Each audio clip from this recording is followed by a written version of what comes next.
Hello guys, today we'll be testing Rise of the Tomb Raider on PC. First of all, thanks to Square Enix and Crystal Dynamics for sending me a review copy for Steam. And well, I'll start right now. So first, I'm using a Geforce GTX 750 Ti with 2GB of VRAM and a Core i7-4790 with a couple cores disabled and no turbo boost, so it's as close as possible to an i3, and 8GB of RAM too. Then, to monitor the frame rate, I'm using Cam Overlay. To learn how you use it, just click on the top right corner of the video where the Cam logo is. Okay, so first I'll start with 1080p, since the Xbox One version runs at that resolution.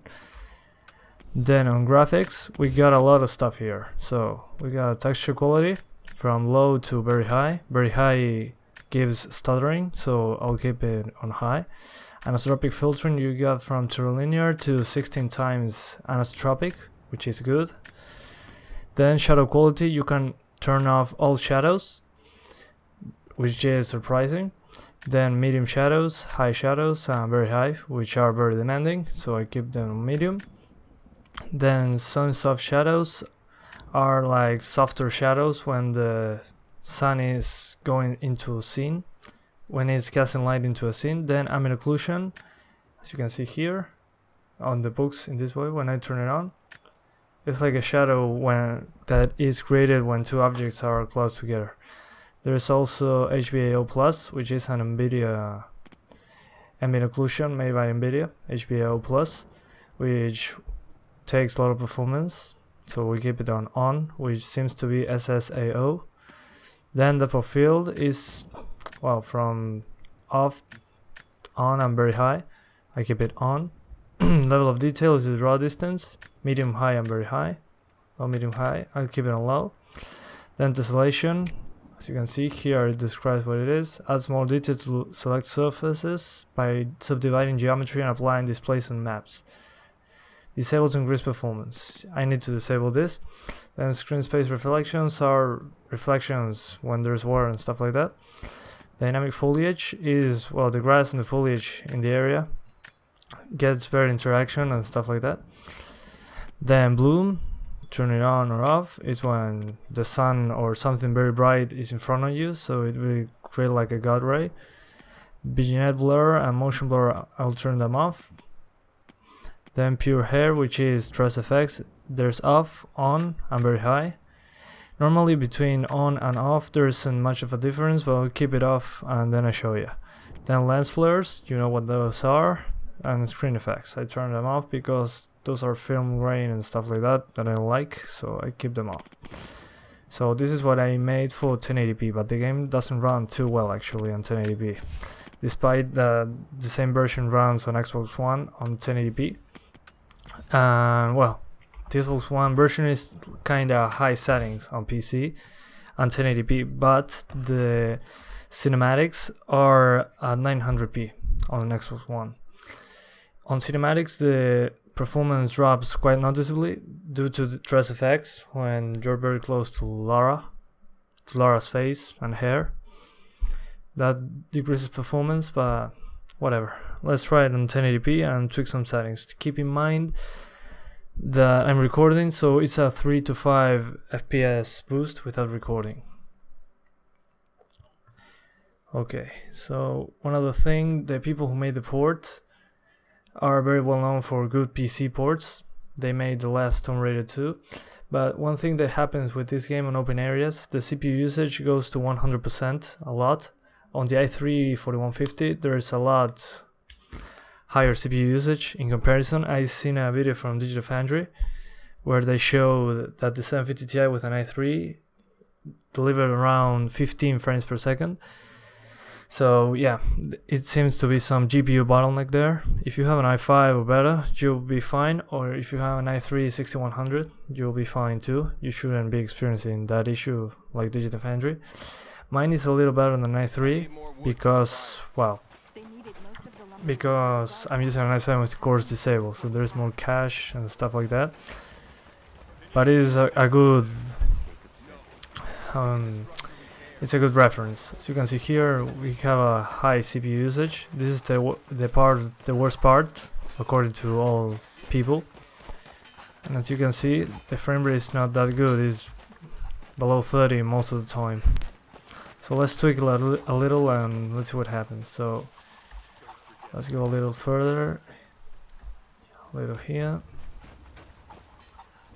Okay. So as you can see, 27. Let's see if we can tweak that. 26 frames per second. If we disable shadows, of course, the game looks awful, but we seem to be below 30 still. We're at 30 and no shadows at all. It's way smoother, but it looks awful in comparison. Look at this. Terrible. But if you want to play like this, no problem. It's your choice. So let's go back to shadows on medium. I'll keep them at least on medium settings. So I keep them on medium. I turn off this, which will make shadows, well, they will look very low resolution. Then we disable depth of field. It didn't do much, so we disable ambient occlusion too. Let's see now. Yeah, now it's way smoother. We're at 29-30 frames per second as a minimum at the moment, but in some areas it might decrease even further, unfortunately. Yeah, this is the problem with 1080p. It's very demanding for this card, even if you overclock it. With i3 you will have worse drops than this, trust me. I've seen it on many videos out there. Well, not on that many videos, but there's proof that it doesn't run well on an i3 in comparison. So if you have an i3, if you want to play on 1080p, I suggest you go to options and, well, keep everything low. So on the presets, we go into low, we keep the textures on high, 2 times anisotropic, and we should keep it like this. This is the lowest setting, but with anisotropic filtering 2 times and textures on high. And the game still has some issues. As you can see, the CPU is using a lot of CPU. And the game is not reloading the textures because I tried to change them. But yeah, it's not very smooth at all. But the game looks fantastic, I gotta say, on high settings. So I think that the performance is fair for the most part, but they could have done a better job since this runs on an Xbox One on 1080p on mostly high settings. The optimization on the Xbox One was way better. So let's see. I'll now do something. I keep it on high, and let me see. Pure hair on, all this stuff. Yeah, we keep all of this on, and this on high. And we go to 900p. Don't pay attention to the reloading textures message there. That's kind of a bug that been going on here because I changed settings suddenly. At 900p, it should run better. Okay. Not quite. Yeah, the CPU usage is very high. Let's see if I can lower some stuff. Shadows on medium might help. Oh, level of detail. That was the problem. For the most part. Keep this on medium, no tessellation. And... whoa, what happened? Pure hair. If I turn it off, it doesn't do much, but it helps. As you can see, 29 frames per second. If I turn it on, 25, 27. Let's keep it off for the moment. Turn this off. But yeah, the Xbox has screen space reflections and all stuff like that. Let me see now. Yeah, it should do now. Well, as you can see, we're getting 30s. I remember that I'm recording, so that keep that in mind, please.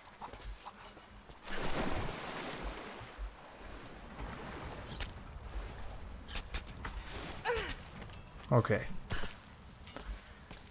So just remember that I'm recording, so that doesn't help with these performance issues I'm having at the moment.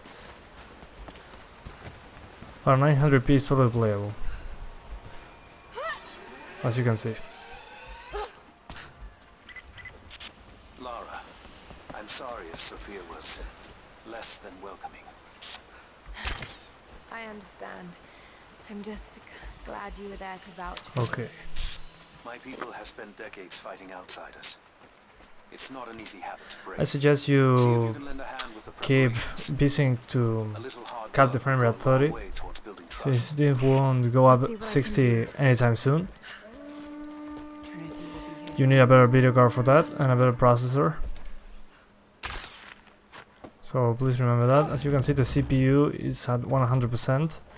If you have an i3, it's most possible that the GPU usage will decrease too, so you will have worse frame rates most of the time. So please keep that in mind.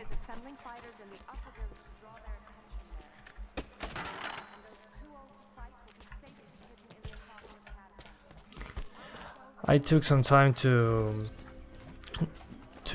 make the video for this, since I got to this area. It took me around 2 hours to get here, but there's a lot of places to go now, as you can see here in the map. But yeah, it's because the performance here is the worst case scenario, and the rest of the game isn't that bad most of the time. So yeah. Okay, let's bump up some graphics. Little detail, we'll keep it like that. Shadows, keep this on, and pure hair on.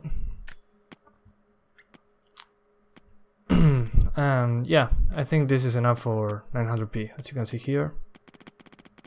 This should be enough for the most part. I'll do what I can. Once the fire is lit, they'll know what to do. Let me open this, come on. Ah, it's full.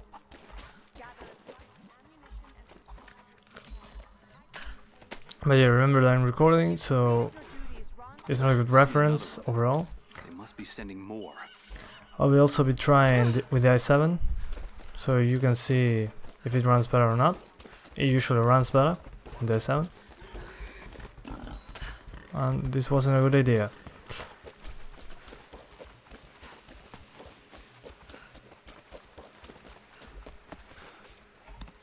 Okay. You there. What? Maybe you'll be able to help us with these machines. No thanks.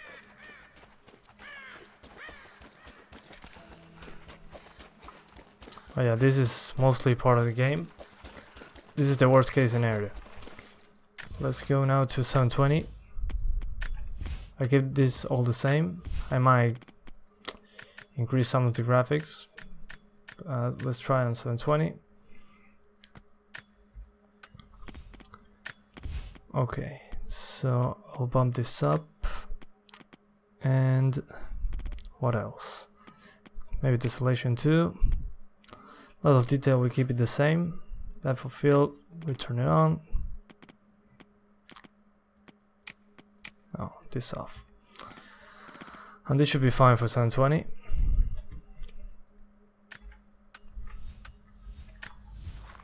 Yes, on 720 it runs way better. But it usually drops below 30, unfortunately.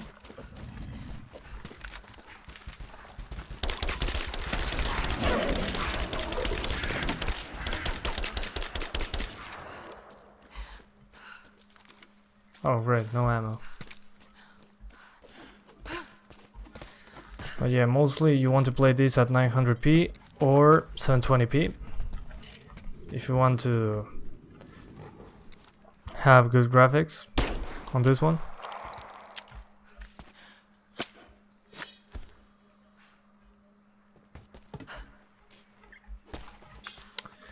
It's unfortunate, but the game looks gorgeous most of the time. I will also test it on, well, with overclock and no overclock. This is with the card without overclock, but it shouldn't be that much different. As you can see here, we're getting destroyed. This might be due to the reflections, as you can see right here. Let's see what happens if we turn them off.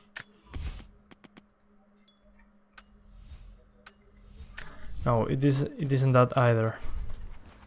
But yeah, some areas have awful performance, as you can see, and some others don't. So it's not very consistent at all. But for the most part, according to Nvidia, to play it fine, you gotta play it on low and 720p, and you shouldn't drop below 30 anytime this way. And they might be right. But yeah, it seems like this has real good graphics and it cannot be made better. But they could have made this on DirectX 12. But it seems like Nvidia GameWorks didn't allow that, so they kept it on DirectX 11. That's unfortunate. But yeah, on low settings, as you can see, we don't drop below 30. Let's bump it up to 1080p once again.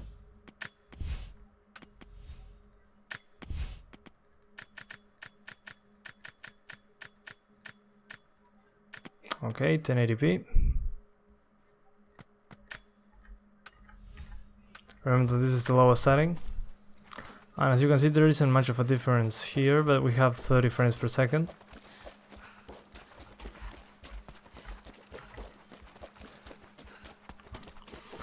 But yeah, you can play at low settings. Low settings doesn't look that bad, actually. It's very playable, also. But yeah, it's very unfortunate. Even people with GTX 980s and 970s have issues playing this on 1080p high, trying to reach 60 frames per second. But at least the game is playable. So, it's fun by me. What I don't understand is how an Xbox One can run this so good. I mean, at 30 frames per second on 1080p and mostly high settings. And us that we have a 750 Ti that is better than an Xbox One, we cannot get to high settings on 1080p without dropping below 30. It must be an optimization thing of Nvidia GameWorks. But yeah, I will keep testing this game, overclocking the card and with an i7. It seems that with 4 gigs of RAM it will struggle, but I will try it later anyway. So that's it for today. Thanks for watching and see you in the next video. Bye.